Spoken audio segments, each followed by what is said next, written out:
Welcome to the Chronic Comeback podcast. It's been a while.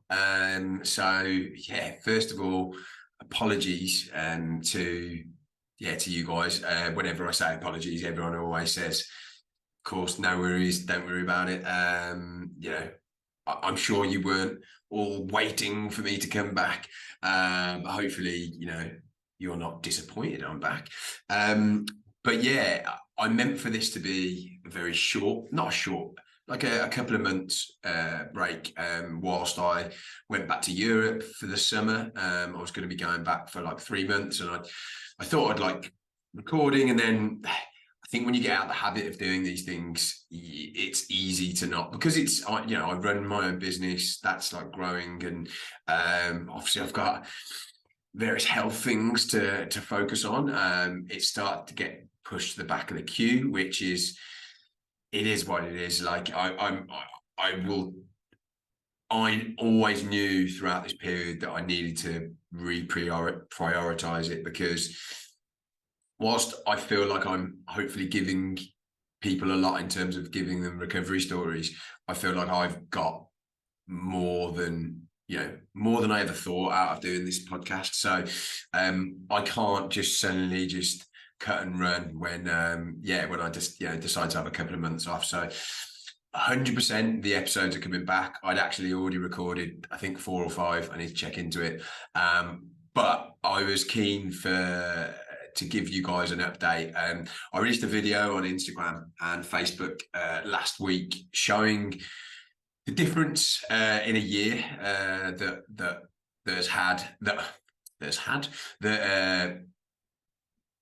from the December to 2022, like November, 2021, and then right now, and what's going on for me. And I then had a lot of really nice messages and a lot of really nice comments, which is brilliant. But yeah, then a lot of questions, and I was just like, right, I need to record an episode just to explain everything. And excuse people who are listening and not watching. I've got a coffee with me, and if there's like a little break in between, it's because I'm drinking coffee. So I'm going to have a little sip now. Apologies. So first of all, I know how it can be when you see like a video like this, and when you see this, I'm just saying from my personal point of view. I think there's a mix of being like very motivated, because it's like, that's evidence that I can, have the same thing. But then there's also a level of, I don't want to say envy, because that's me saying people are envious of me, but there's a level of, I want that. Like and there's a level of separation. And so I'm always incredibly honest with you guys. And I'm always like, I want to tell you exactly how it is. And so what was concerning about putting that video out was that it gives an impression that everyth's just sorted and everything's completely fine, and then it was done with ease. There's just these little exercises at the beginning, and then suddenly I'm there skipping and whatever the hell I was doing in that video. And another thing as well, I've got my top off because it's in those videos, because it's really hot and I'm working out outside. Just thought I'd throw that in there. But also just want to let you guys know that I've been there, and I still am there. And things aren't all perfect as they seem, as I said. So I thought a lot about whether to put the video out, to be honest, because it's actually quite a triggering thing for me, because people just assume, even though I put in the caption, there's obviously people that aren't going to read the caption, and there's also just going to be people who like jump to the, you've recovered, everything's fine, and tell me how you got there, and like that can be quite triggering for someone who's not fully recovered. And this is why when I decided to do this podcast, it was like, it's actually quite a difficult thing to do when you're not fully recovered, because people assume that you are, and therefore there's this level of like separation and disappointment. And so I knew that by putting it out there was going to be an element of that. However, I knew that I need to be stronger than that mentally. And, if I'm going to get to where I want to get to with my health, I need to realize those feelings are going to come up, and they're valid, and that's fine. But also that it's important that I celebrate with you guys these wins, and that I'm proud of it, and that I'm letting you guys know this podcast is all about positivity. There's no dwelling on the bad things that are going on. We can acknowledge them, we won't ignore them. But for me, any person I've ever had on, I have had people on and I haven't released episodes not because I ever want to deny people the tough messages. In fact, if you listen to all the episodes, there's so many tough messages in there, but it always needs to have that positive uplift at the end, because that's what everyone here is for, right? We're not here to just focus on all the bad things that that our health has given us. So I'm gonna have another sip of coffee, sorry. So I'm not going to share my story again, because I've had a few people that have come across my profile because of that video. But for those of you who don't know, like I've shared my story on my podcast. So if you go through the various episodes, I can't remember which one, but I will talk about it. However, I think probably what's easier, I did an episode with Raylan Eagle, and also with Sarah, Mojo Health Space. The Mojo one's actually more recent, when I was kind of I think it was back in June or something of this year. So maybe that one's a better one. So go and take a look at that. If you don't know my story at all, I don't want to bore everyone else by telling the story again, because this will be a very long podcast. So go and check that out if you want more information on my story. But I guess briefly, just like I've been having health issues since 2008. And again, go to my story if you want to find out what started it, all of that. But then really intensely since 2014. And between 2014 and 2017, it was almost kind of like I was in denial about what was going on. And because I was having doctors tell me there's nothing wrong with me, I therefore thought, okay, well, I need to prove it to myself that I can still do all the same exercise that I was doing before. And so at the time I was playing 11-a-side football, soccer, to any of you Americans that are listening, or anyone else that calls it soccer.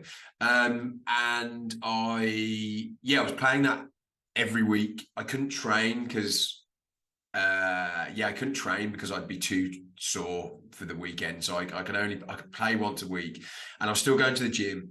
And in 2015, I had to stop playing football. I stopped playing, and then I started trying to restart 6 months later, and I just couldn't do it. And this was all mainly joint related, but the effect it was having on my nervous system, I just couldn't do it.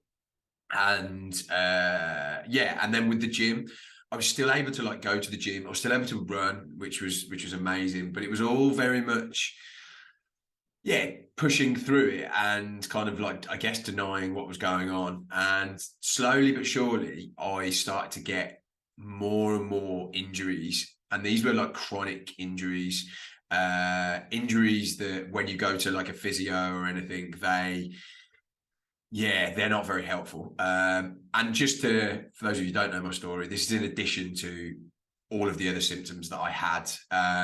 The extreme fatigue, the nervous system issues, everything that goes with it. Please watch another one of my episodes if you don't know. There's a laundry list of symptoms that I had.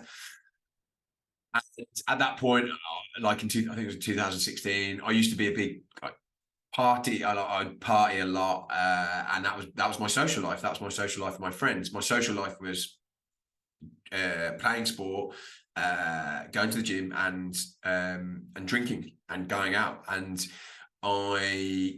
I'm really thankful for the not being able to go out and not being able to have that in my life, because I'm a very extreme personality, and I'm always that guy that stays out way past 2 a.m. and all of that kind of stuff. And so that was always kind of a blessing, and I knew it was a blessing, but it still provided that level of separation between me and everyone else, which is really difficult.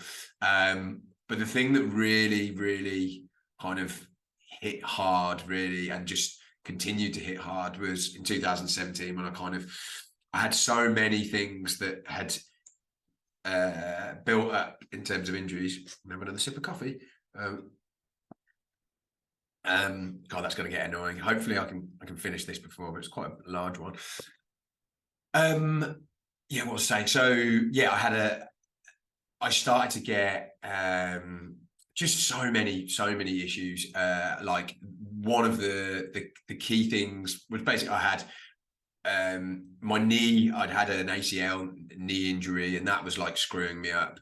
I had a shoulder injury from previously, that was kind of screwing me up. But then what really started to screw me up was that both I got what was I was told was tennis and golf elbow in both elbows. And that doesn't sound maybe that bad to people, but it was to the point where I just couldn't do anything like that involved my arms, like anything. I couldn't. And when I was typing, it would always hurt and all of that kind of stuff. And at that point, I could still run a little bit. And then I think it was the beginning of at some point in 2018, I started to develop this horrific hip problem. And throughout all these times, like my main, like worst, like joint symptoms were my neck. My neck's still bad now. My back, and just every one of my joints just ached. But these were like key injuries that kind of stopped me from doing things. And whenever I tried to start, it would just aggravate it like so badly. And all of my joints would ache. And it just got to the point where I was like, right, well, I need to just have a break. I need to have a break. I need to rethink things. And looking back on it, it was so, I wished I hadn't done that, because the inactivity, as time went on, before I knew it, it was like 2019, and I hadn't worked out or done anything like that in years. And then that went into 2020 to 2021, and you just start to build the belief that this is just how it is now. Sorry, I've made a few notes. I'm just trying to make sure that I'm bringing these up. Yeah, this is, as I said, this is in addition to all these other symptoms that are going on. And I tried absolutely everything. Countless physios, osteopaths. This is in addition to all of like the immune system shit I was doing as well, which again, go and listen to my story. But I was constantly, I'd see a neck specialist, I'd see a shoulder specialist, I'd see a knee specialist. All of these different things. I went and got stem cell treatment for my immune system. But then in the same year, when I got stem cell treatment on my joints that I was told would pretty much definitely cure it, and it didn't do anything. I got to the point where I was looking at getting surgery on my hip and my elbows, and looking at the research, they were saying there's pretty much more chance of you fucking yourself up like long term by having the surgery. I looked at having surgery on my back, all of these things. And to be honest, the only real thing that kind of like stopped me from doing it, mainly, I would like to say it was because I believed in my own ability to recover and all of that kind of stuff, was money, because all of this stuff was going to cost me a lot of money. And I'd already spent a shitload. And so, I was desperate. And whenever I tried to like work with a physio or anything like that, and I tried to get back in the gym, I would immediately have a setback. I would go in there and I'd be trying some tiny, puny little exercise, and I just couldn't do it. Thankfully, I know there's going to be people listening to this that are bedbound and they can't walk. And I'm so grateful that I was able to walk and I could still do more things than some people who are listening to this. However, it's all relative. And I'll say that to anyone. Please, if you're listening to this and you don't have that ability to do that, I completely feel for you, but understand, I guess, that it's all relative to what you'd experienced before. And so, yeah, all of this stuff was just creating more and more distance between me and my old life and everyone I knew. And it just got more, I'd lost my identity a lot. And so, I just even like, I remember, I can't remember when it was. I think it was in 2019. There's this thing called golf football, golf, and guys will go and do it to kind of have a bit of a laugh on the weekend. And I went and did it on with some friends, and I hadn't done anything in like months and months. And I just thought, all you're doing is kicking a ball. So you kick a ball. It's a golf course, and you kick a ball and the football, and you try and get it in the hole and all of that kind of stuff. And on the very first hole, I took a swing and I pulled a muscle in my leg, and I just had to sit there while everyone was doing it. And it was just like, I've been resting all these months, and that happened. And it was just kind of like, looking back, and it's just kind of hilarious that I couldn't even do that. I just couldn't. And they're just little things like that. I'm in my 30s now, and all of my friends have kind of stopped playing football and stuff like that. But what they've started to do is play golf. And so they all socialize playing golf and drinking. And so I tried to go and like swing a golf club. My hands would just hurt so much. It would screw with my knee, my back. So just all of these things. But yeah, after doing so many, I was just constantly looking for like the next quick fix, the next external thing that would help me. And it was actually through starting this podcast, again, coffee, sorry. I didn't actually think about this when I bought this coffee. I thought, oh, that'll be good. I can just drink it through. And I didn't think about the fact that there's going to be gaps. But anyway, apologies. I realized through doing like countless interviews that I just fully bought into the fact that there was something wrong, not with my joints necessarily and all of that. There was just something wrong with my programming, and I started to really buy into the mind body side of things. I've had this unique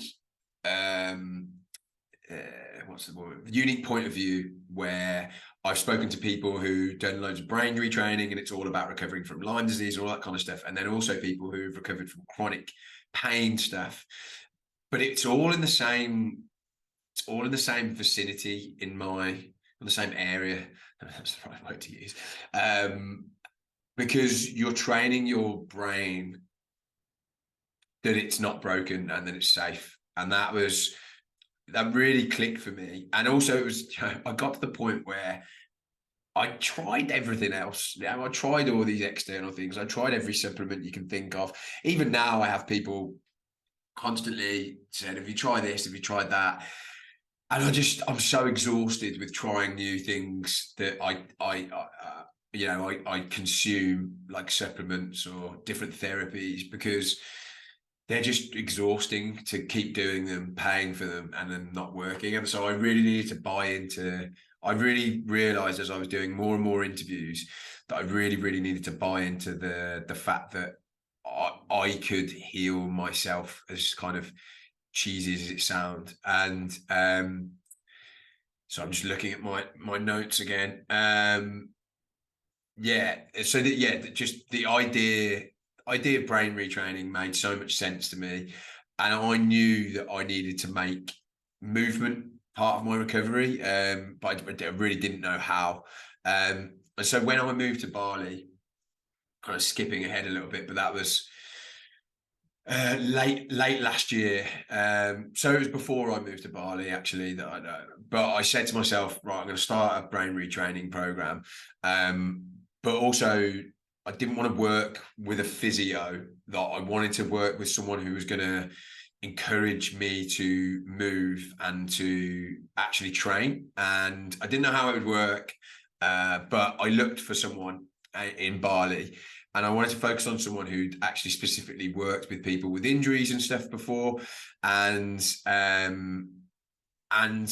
made the commitment to myself that no matter what he told me to do, I was just going to do it, and I was going to continue doing it. Bear in mind, at this point, I'd had so many physios, so many specialists convince me that I had issues that were pretty much kind of like just, I'll give you the elbows for an example. I know people who haven't had this, people who haven't had this, I imagine your elbows hurting so much that you, even when I just picked up a bag of shopping, like I felt like I couldn't lift it. When you're typing, you couldn't do it. When I started riding a moped, a scooter here, I couldn't really ride one because my elbows were hurting that much. And I've pretty much been told, I tried every exercise, had every single thing you can have on your elbow that you could possibly do. And I'd been convinced that was it. It was chronic, it was inflamed. I was in this negative cycle. And so that was it. And so there was a lot of like mental blocks to overcome. And not only that, I'd been told I've pretty much got the same tendonitis in my hip. And that was brought on. And then I've got people just convincing me that I even had, with my neck, remember someone saying that if I don't sort out my neck issue, that's why I wasn't responding to all this treatment, because I need to sort my neck out and that will help my immune system, which I guess there might be an element of truth to that. But still, it all helps start building this new identity you have of yourself that you're broken and that there's something seriously wrong with you. Etc. etc. And I'm just looking again at my notes.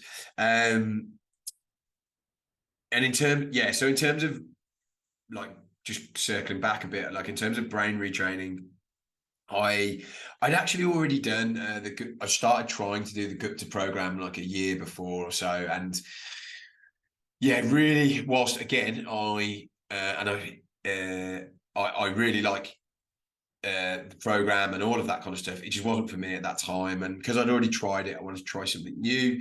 So I tried a program, and I don't want to reference that program now simply because I still think the program is really good. It just wasn't for me. And I did it for like 2 months straight, where I was doing this really kind of long routine every morning. And a large part of these brain retraining programs are visualization, and not only that, being able to tap in. So visualizing yourself healthy, and then this is just simply summarizing it, but visualizing yourself healthy and then tapping into that emotion that you can feel it. So essentially, those who are aware of Joe Dispenza's work, you're drawing that future event to you because you're tapping into that emotion, and essentially your body doesn't know the difference. It thinks that event has already happened. And so if you consistently tap into that, your nervous system will respond. And I just got more and more frustrated the fact that it wasn't working for me. And what this just started to do is just build, again, I keep talking about this, building more and more separation between me and others, because not only was I separate from normal people, I was separate from all these brain retrainers who found it so easy to visualize, found it so easy to tap into these emotions. And I just found it so tough. And so at a certain point, I'd interviewed Dr. Kat King at this point, and I just really liked everything she talked about. I really enjoyed the interview with her, and I thought I'm going to give her program a shot. And first of all, she's a great person. She genuinely wants to get everyone better who does her program, and I just got like a really good sense from her. And we have a lot of similarities that I won't go into, but we have a lot of similarities, and I felt like a connection to her.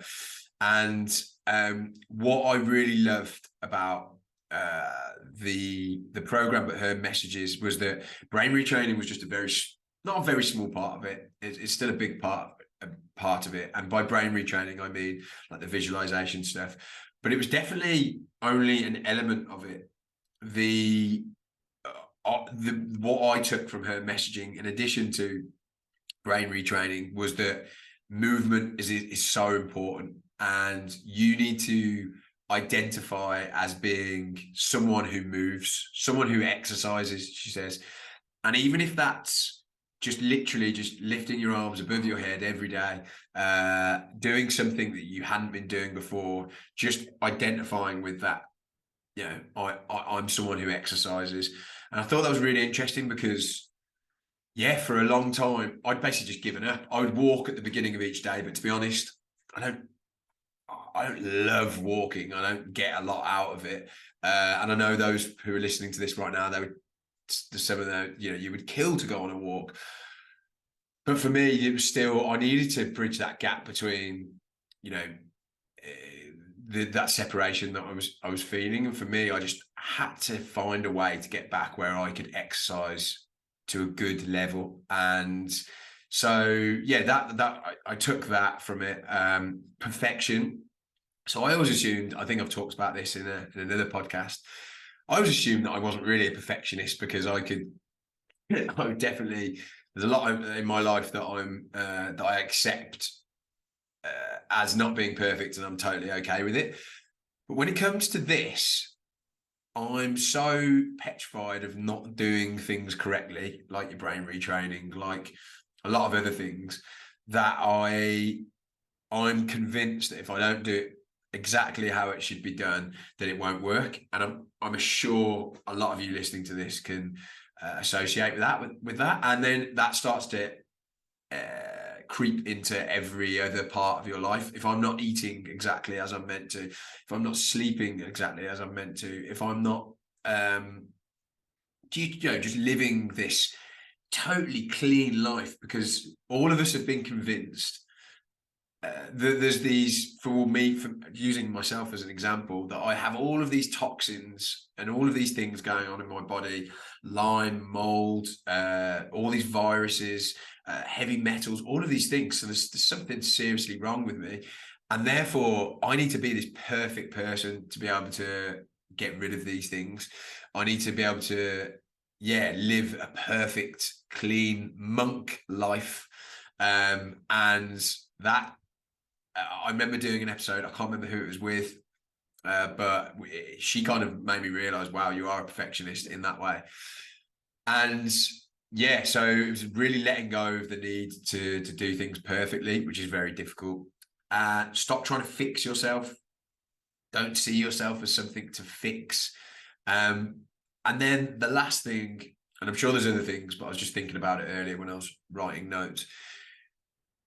Do something you love every day. Try to do something you love every day, something that really like gets you excited. And other than work, which, sorry, coffee again. Other than work, because I enjoy running my business, I enjoy everything about that. I needed something outside of that. And because if you're just obsessed with work, sitting behind a desk, that's not enough.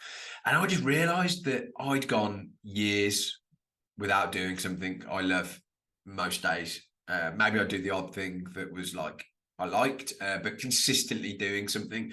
And I knew, and I thought about it, and I was like, it was a bit sad, really. Like, just because, like, I was like, other than going out, because I used to love going out, and I'd look forward to that, but that wasn't a healthy thing to like love doing.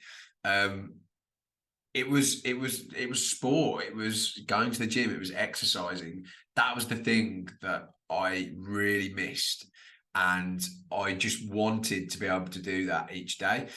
So when I was already in the process of working with this guy in Bali, and I'll go into that now. Like the first few months of working with him, I had a lot of like, you'll if you watch the video that I put out there, you'll see me doing a lot of very boring exercises, and they look like physio exercises, and I think there's a clear distinction there. There was like, they weren't workout, but they were working out within what was safe for me.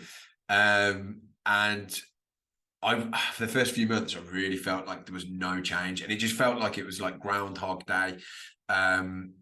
But I kept showing up each day. He told me what to do. I'd say 95% of the time, maybe more, I was doing it.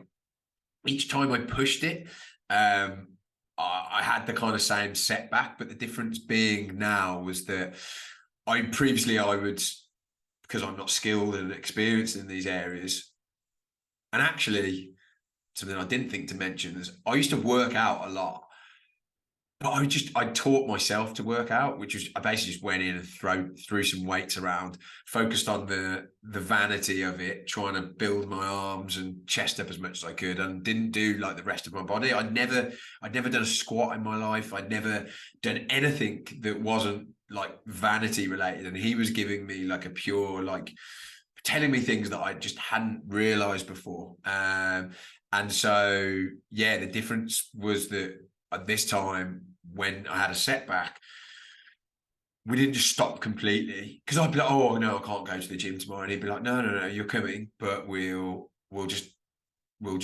tweak it a little bit. And I'd be like, oh no, is that okay? And he would tell me it was safe. And I was really, looking back at it, I needed someone to tell me it was okay, and for me to believe, just trust. And that was a big thing. I had to put some trust in him. And each time this happened, whilst it would be disheartening, it was allowing me to exercise in a safe space. I would voice my concerns to him, and he would explain, but I would just trust him. And it just got to the point where I had no other option. I'm just going to have another drink of coffee. I won't announce this in future. I'll just drink it because it's almost at the end.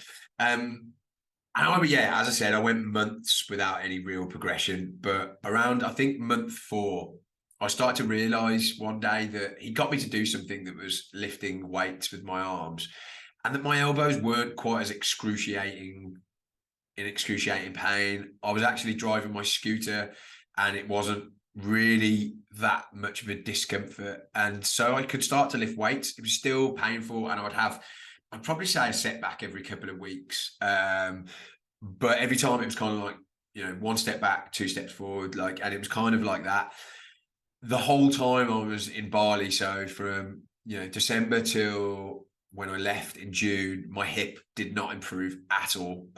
It was still in so much pain. And I started to think, okay, well, yeah, my elbows are sorted, but my hips, maybe that's just not going to get sorted. But I decided to focus on the fact that I'd seen something get better. And okay, so that meant, although I've built this identity that I'm fucked and that I can't get better, something is getting better here. So my body does have that ability, and therefore I decided to focus on that. And I then started to realize I'd had a few weeks where other symptoms were a little bit better, and I remember thinking, I'm going to allow myself to say out loud, I'm feeling better. And at this point, I was still doing the brain retraining stuff. It really was but I wasn't doing it every day. I wasn't I was kind of religious with it, but I just found it incredibly frustrating. But what I was doing, again, if you haven't listened to my stuff before, maybe go back and look at it. I was doing this breath work, and I'm working one-on-one with this breathwork practitioner out here, and it's this thing called conscious connected breathing. And you breathe with a facilitator, and they move your body, and they essentially allow the breath. They facilitate your breath to move through your system, and you kind of go on a journey, and the journey is to get to a certain peak where your nervous system is fully aroused and excited, or whatever. For those of you who haven't done breath work, it might be difficult to understand, but you're in this unbelievable altered state quite a lot of the times. And then you come down on the other side and you go into this completely relaxed state. And I was doing that each week, and I was really, some weeks it would be amazing, and other weeks would be a real struggle. But with that, I was doing, because they have group sessions, I was doing group sessions a lot of the week, but every week I showed up for my private session every week. And at the time, I just thought, okay, well, I'm going to keep doing it because it's kind of like a nice experience, but I didn't really see any significant changes or anything like that. But I just kept showing up because I just thought, this is a way for me to tap into what people tap into when they meditate, maybe when they brain retrain. And yeah, when I allowed myself to feel better, I then, a couple of days later, I had a crash and just felt like shit again. And so I was just like, okay, well, it's just one of those things where, I felt better, but I don't feel better. I don't feel better. But I kept showing up to the gym and I kept doing the exercises he was giving me. And at that point, I'd always planned to go back to the UK. We had said that we were going to go back for like 3 months and then come back to Bali after that. And I was really worried when I left Bali. I was like, I'm going back to a country that I don't really want to be in that much. Actually, it's kind of great in the summer, but I just pinned so much on being in Bali, and I was just so much good health stuff that I was just like, and I won't have my trainer with me, and so I was just like, I thought that I would get worse, and actually, when I got back and started training on my own, because I was doing stuff like squats and stuff, like deadlift, which I'd never done before. And I immediately like twinged my back. I immediately did something to my elbow and I got worse. But I had him on WhatsApp and he was like, okay, we'll do this, do that, do this. And again, kind of in that safe space, but this time with me on my own, I went back and I just kept showing up and kept showing up. And what's crazy over the next, the next couple of months, I just started to get stronger and stronger. And I tapped into a feeling of just gratitude, like each day of being able to go to the gym. And not only that, I started to then, I mean, look, you go to the gym because you want to feel good, but also you want to go to the gym because you want to look good as well. And that I started to notice those kinds of changes as well. And it was just all of this kind of all-encompassing like addition to my life that I was like really grateful for. And for those of you who like listening to this and used to dread going to the gym and then now you're like, I would love to go, that's kind of what I felt like. I'd the days when I was like, I can't really, I was like, no, absolutely not. Like, you're looking forward to this, you're grateful for this. And what was crazy about this time is that, again, sorry, coffee. People are going to have switched off this podcast because I'm drinking coffee, but hey ho. What was crazy about this time was that we were so my girlfriend was she was working in like different parts and she was moving about a lot, but because she went and worked in Spain for a little while, but because of that, I was moving about like an insane amount. I actually counted the beds that I kind of slept in. I think it was like 15 different beds, like various different hotels or, apartment in London, et cetera, et cetera. And so it was such a crazy time. And it got to the point where I couldn't commit to doing this brain retraining every day. I was just like, I just can't do it. It's just like, it wasn't really working for me. And I was like, I'm just going to give it. And it wasn't even a conscious decision. I just kind of stopped doing it. But I was doing my box breathing each day. I was writing a bit in my journal, but I was working out all the time. And I think this is what's happening. I've essentially been brain retraining through exercise, and I've been telling myself that it's safe through exercise, and I'm showing myself that my body can heal through exercise. I was still really focusing on my sleep. I actually hired a sleep coach who, just because I met this guy in Bali and he told me about a sleep coach and I spoke to him, and it was really good, but because I was moving about all the time, it probably wasn't the right time for me to do that. But I learned stuff about my sleep that was really important for me to learn, and I'll go into this on another episode. But I was conscious of that without like needing it. Again, I was probably trying to be a little bit too perfectionist in some areas. But anyway, I think the point is here that I wasn't in a settled place at all. And yet I was still showing up and going to the gym, and I was improving and I was getting better. And I was doing something. I think the key thing here is I was doing something that I loved every day, most days. And what was what was interesting about this time is that, so I'm drinking coffee right now. I'd not drunk coffee in about a year and a half, I think it was. I gave it up because it was like quite a big thing on my nervous system, and I thought that's, it's not a good thing for me to be doing. And one day I had a coffee, and that was it. And I knew that would happen because I've got this addictive personality. So I started drinking coffee again, and I still don't necessarily believe it's like the best thing for me, but I do enjoy it, particularly when I have like one in a day, maybe two. But if I go more than that, it's kind of bad. But yeah, so I started drinking coffee again. I started drinking coffee, and also I had a few times where I had like things where I could drink alcohol. And over the last like few years, I've drank alcohol at different times.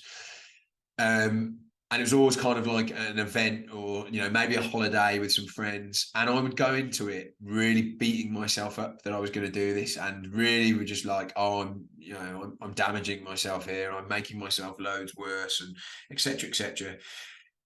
And actually I went into these times that I had over the summer thinking, really taking the lessons that I've been learning, and that no, actually I'm okay. I can do this. This isn't my lifestyle anymore. I'm definitely not going to go back to drinking regularly, but I can do this, and my body is showing me that it's okay to do this, and I can do it. And I took it to extremes, as I always do. When I was in Ibiza with a few friends, but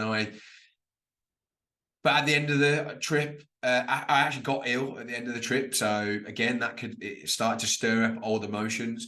But I then recovered, and after that, after like a week or so, I felt the same as I did before the trip.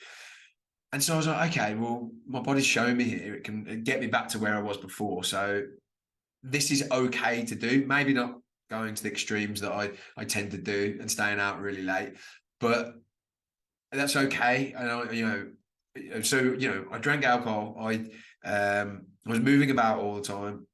I was drinking coffee, and I wasn't doing all of the brain retraining stuff that I said I was going to do. I wasn't really, like, I'd kind of let go of doing something like that each day.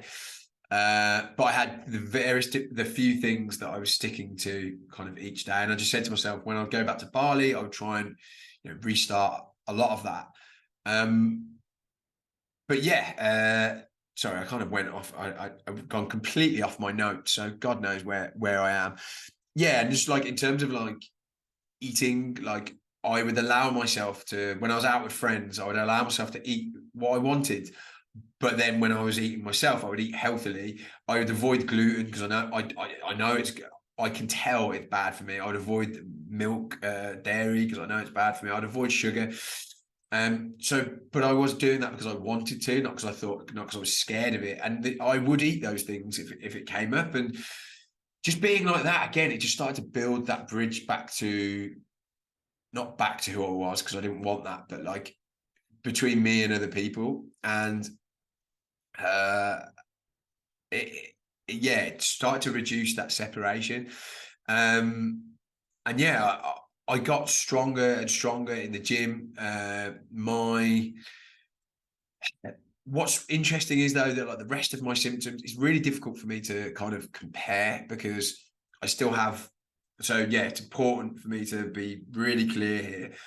I've made these improvements in exercise. My joints in general definitely feel better for sure, but I've still got a lot of I can't run because of my hip at the moment, but I'm definitely closer than I've been.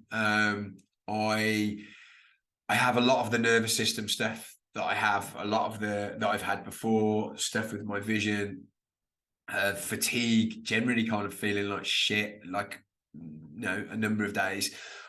But I still have the gym, and I still have exercise, and it's not making me worse. And for that, I'm just so grateful.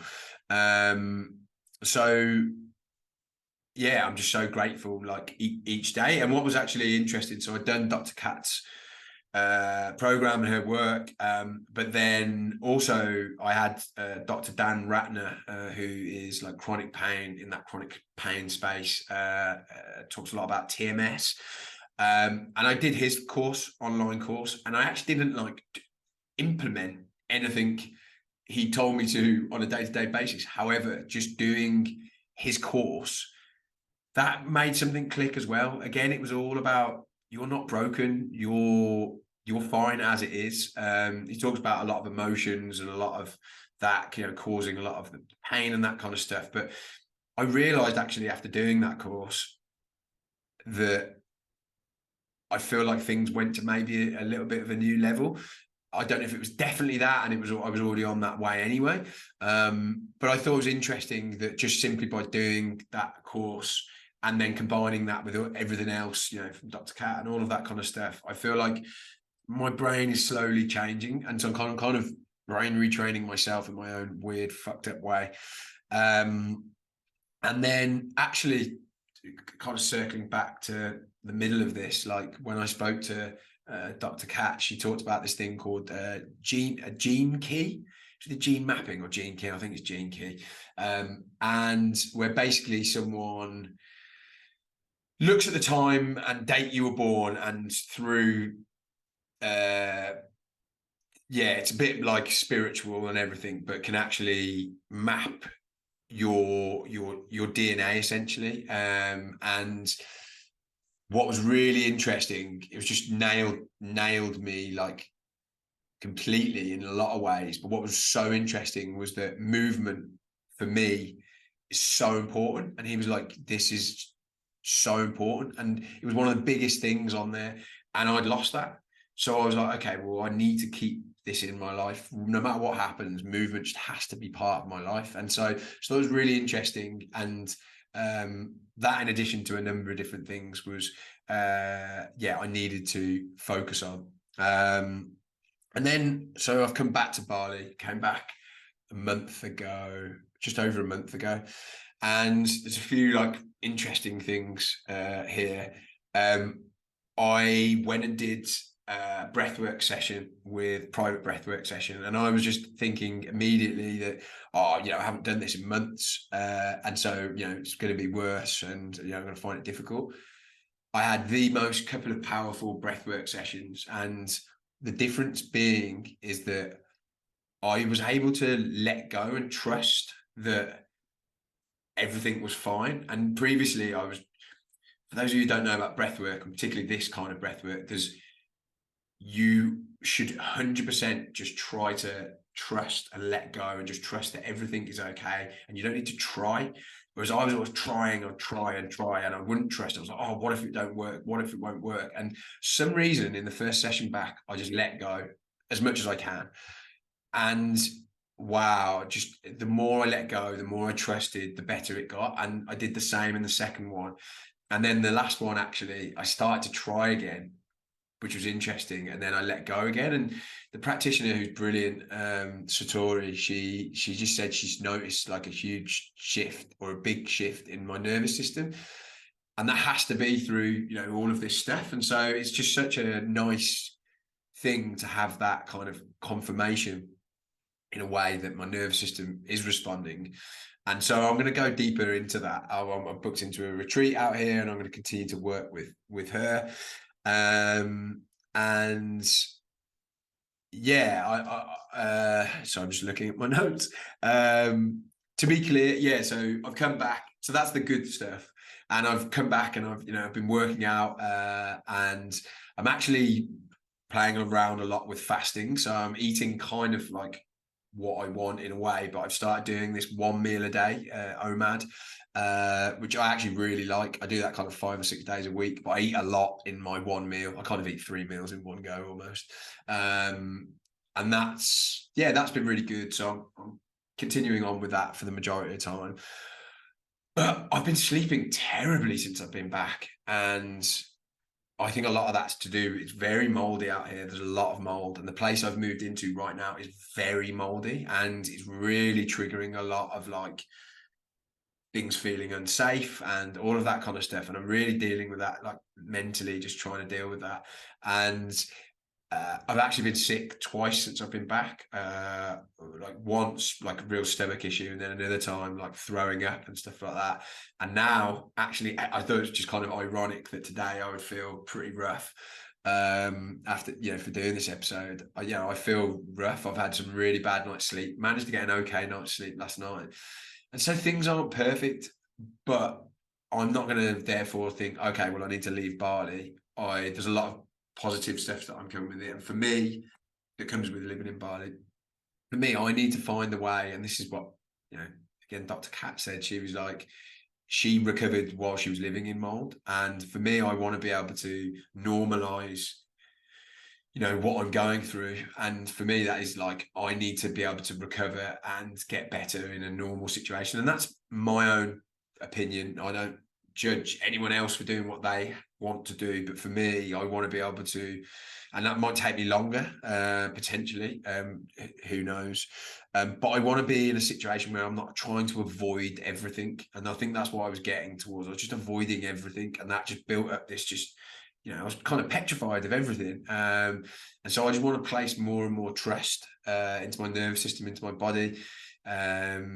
And I thought what was interesting is I've done a few long haul flights recently. And as I sit here, my hips hurting, my back's hurting, just so you know, things aren't all sorted. However, I've been on long haul flights, and previously I had to like get up every 30 minutes, an hour. The long haul flights were horrible. And I had one recently where I think I got up once or twice the whole flight, and that was just to go to the toilet, really. I wasn't in like agony. And I thought that was it's trying to look for these changes and let yourself believe that they are, they're true. And yeah, and that's kind of it where I'm at the moment. Like, I want people to know that, like, I'm not fully there by any stretch of the imagination, but I've found a way where I get to work out each day, and I most days, and I'm dealing with a lot of other shit, but I found something that I can do each day that I love, which is amazing. So for those of you who are watching or listening to this, have one more sip of coffee. This has lasted the whole thing. Sorry. I urge you to take the following messages from this episode. Firstly, I know there'll be people listening to this and who are looking for reasons as to why your story isn't the same as mine. And I get it, but we don't need to have the same exact issues, symptoms, and stories for you to be able to take what the positives from this. You obviously, from what I'm doing, you obviously do not need things to be to be perfect. Maybe it might slow down your recovery a little bit. Maybe, I don't know. But this is so important to let go of, and I keep telling myself that every day. It's also important that I don't now then go, okay, well, I'll just go back to who I was previously, because that was how I got into that position. But there needs to be a nice balance between the two. And I'm still figuring that out. Make sure you're incorporating a plan to get back to something you love. Identify what that is, whatever that is, and identify a plan, to incremental steps. And obviously I've included that I've worked with different people that have helped me with that, and there is a cost with that. And there is, and I can't tell you that I would be in the same place if I hadn't had them. It is what it is. But I've spent a lot less than I have on all the other shit that I've been doing. I'm not really taking any supplements at the moment. I'm not really doing enemas and all that kind of stuff, which is interesting. All of that stuff has cost me a lot of money. So I can only comment on my own situation, and there is a cost there. But I'm putting and at the moment I don't have a whole load of savings to throw at this, because I'm focusing on my business, as I'm kind of lumping everything into that. But the money I do have, I spend on these kind of things because they're just so important. If you try to give yourself evidence that the body can improve and just look back at that. So, what I talked about with my elbows, like slightly improving, I was like, okay, well, that's evidence that my body can feel better, can get better. that can happen for every part of my life. Focus on that evidence. Try and avoid things and messages that increase your fear, and move towards things and messages that inspire trust in yourself. Yeah, I think that's just so important. And please don't give up on brain retraining and all of that kind of stuff because of what I've said. Like, if this is important now, you don't listen to this and think, oh, okay, well, I don't need to be perfect, which is true, but I'm just going to let go of everything and just hope it's going to be okay. I fully believe in brain retraining, and I kind of feel like I'm doing like my own version of it in a way. But for me, it was very difficult for me to do certain elements of it. So I've found kind of like another way, and I'm still trying to incorporate ways of calming my nervous system down with breath work and stuff like that. And I know I've got a feeling that at some point actually brain retraining will work for me, but maybe right now it's just not happening. And lastly, I barely ever saw any sort of consistent improvement for 8 years before this year. So no matter how long you've had this, it's never too late for you to like trust your body and for it to respond to that trust. So don't think, I always thought, oh, I've had this fucking ages and no, things just only get worse, they never get better. This is evidence to me. Even now, if this all goes away, and I can't be petrified of that, because I've heard stories of that happening. Even if it did go away, I've had evidence that it can be fine again. So I need to focus on that. And also just important, I don't like stories where they're just talking about, oh, I found a way to manage it, and so this is what I'm doing. I just don't like those stories. Personally, I always want, for me, I'm not fully recovered, and I'm not accepting this is how I am going to be forever, but I'm able to enjoy my life. I'm able to, it doesn't, right now, and I said it yesterday, which is really interesting, I don't think about it 24/7. I think about it still a lot, but before it was every second of the day. But my goal still remains not only to have, you know, the health of a normal person. I want to have well beyond that. I want to have beyond what normal people think is possible.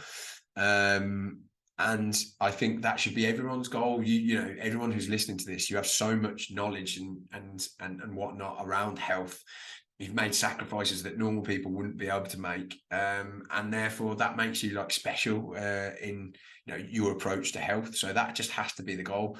And anyone who wants to make it a goal to come on the show to share your story, you know, please do that. I think that's it for now. I had some like questions. I'm actually in like a meeting room in a co-working space. Had questions that people asked me, and in Instagram, and I just thought I'd quickly answer them. So someone's asked, what surprised you most as your health has improved? I think the fact that it has improved is the biggest surprise, and because of so long without, you know, that happening. I'm going to have to answer these fairly quickly because I think I'm about to be kicked out of this room. Did you finish that big bag of supplements? Absolutely not. Never did. Which exercise did you start with and how did you progress safely? Hopefully I've kind of already answered that. What helped you most on your recovery? I've answered that. How is primal trust going? I've talked about that. How far do I believe from being completely healed? I kind of hate putting percentages on stuff like this, but maybe I'm like, I don't know, 80%, 70%, who God knows. Maybe I'm 90%, maybe I'm 60%, who God knows. All I know is that there's a way to go, and I actually think putting percentages of it is quite difficult because it's relative to, I'm trying not to put percentages on it. Are you sweating normally when I exercise? I've actually always sweat. I sweat too much. So yeah, few people ask me that, but I sweat too much. So that's never actually been a problem for me. Did you follow an exercise plan? Yes, working with this guy, I did. So that, how have I been? Hopefully I've answered that. Have you received my email? Apologies to anyone who's emailing. I will be responding to all of those in due course. There's a lot going on right now. What's helped the most? Progress where you started. Yeah, I think I've kind of hopefully already answered that. I think using exercise to like really help me build my trust in this. Um, how do you pace yourself? For me, it's been really just using someone else to let me believe that it's safe, and then actually distancing myself from them to really trust that it's safe by doing it on my own. How's work been? Like always, it's work is tough to fit in, but I'm kind of forged a way where I work for myself now, so it's a lot easier for me to kind of fit in my own stuff. Did I interview Annie Hopper? Yes, I did. So that's going to be coming out like pretty soon. So I better go now because I feel like someone's going to be waiting for this outside this room. But thank you so much for listening and tuning in. Yeah, this is going to be back now. Hopefully an episode a week. But yeah, hope everyone is well, and I will catch up with you all soon.